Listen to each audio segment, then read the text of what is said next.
let's see if we can get terminals, which is file 3 up, and then I'm going to read a little bit about it. I'm waiting to see how much about it is on the screen itself.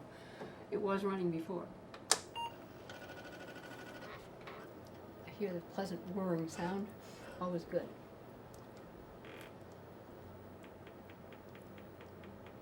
And I have the same startup screen.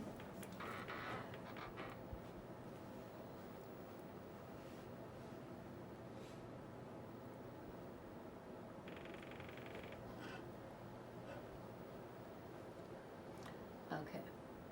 The 100 records which make up the story are selected at random by the computer.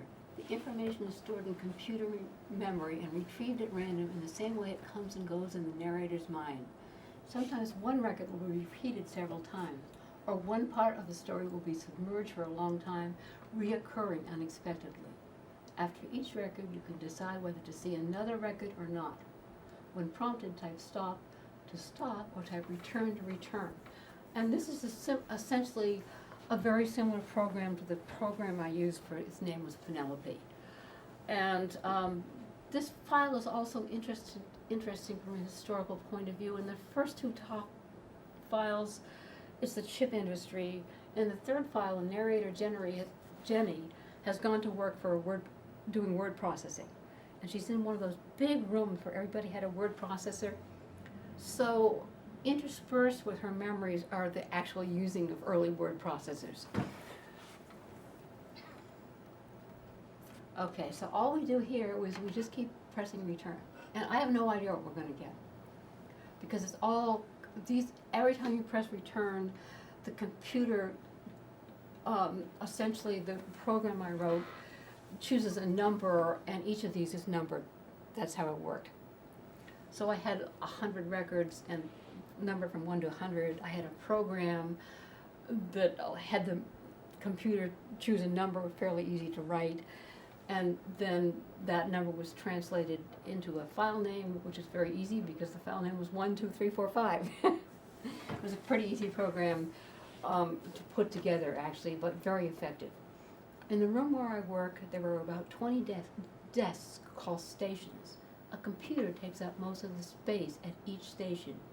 Each computer has a black screen which rests on a gray case, and a keyboard which is attached to the computer by a cord, like those cords which hold the two pieces of telephones together.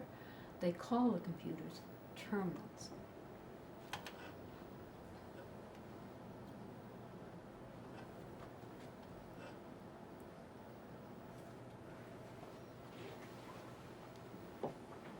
It's January in San Francisco. Through the windows that run along the east side of the big room where I work as a word processor for a market research firm, I can see that the sun is shining outside.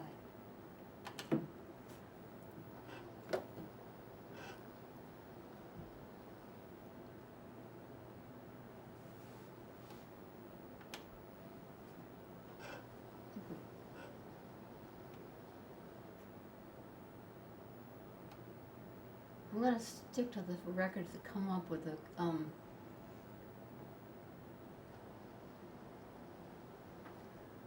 word processing if I can, although I can't read this one anyhow because it's too long.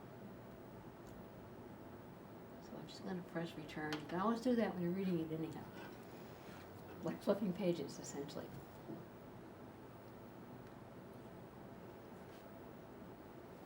Ah, we are at another party. This is the Christmas party at the Broadthrows home. Puffy was up on the table licking eggnog out of a big silver bowl. Plastic glasses and little red and green napkins were spread out around her feet.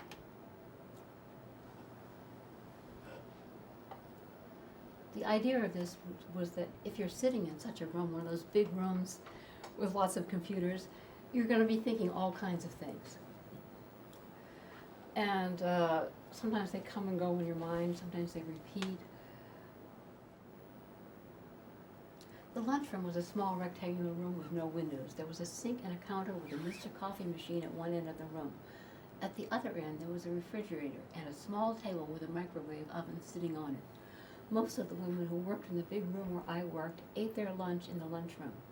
They kept frozen TVs in the freezer compartment of the refrigerator And at lunchtime they heated them up in the microwave and set them around the table and ate them.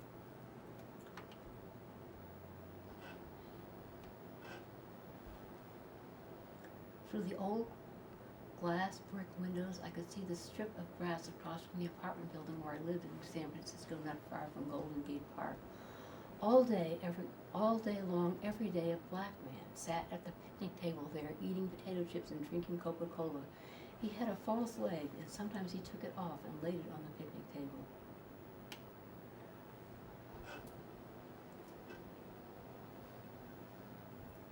I dreamed I was wearing a white lab coat in a large room with concrete walls and long rows of silver and plexiglass machinery. About 20 other women wearing white lab coats were moving slowly around the room. In the center of the room there was a circular glass bin about 6 feet high. It was filled with several thousand chips. I walked over to the bin and looked in. Inside, giant blades like those in a blender were moving slowly, grinding the chips into small, powdery pieces.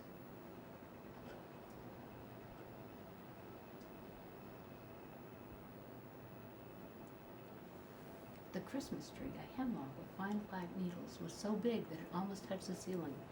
It hadn't been decorated yet. At its base were the old brown boxes in which my mother stored the ornaments.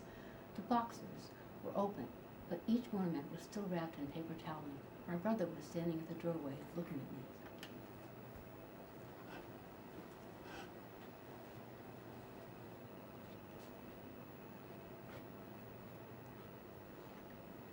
I'm going to try to get back to the office. But you have no idea what's going to happen here.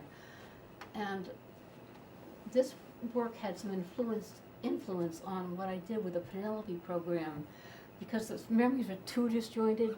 And if you'll recall, in the Penelope program, I came up with 5 separate databases instead of just one, so the reader moved between more related memories, which is a little bit more realistic than what happens here, or not, though not necessarily. Okay, we have a repeat. David was sleeping on the floor of his friend's Robert's studio in Emeryville. The walls were covered with photographs of men in baseball caps. Above me, a man wearing a white baseball cap was eating a piece of lemon pie. Across the cap's visor, there was a picture of blue surf and an orange sunset with the words Hawaii written in black water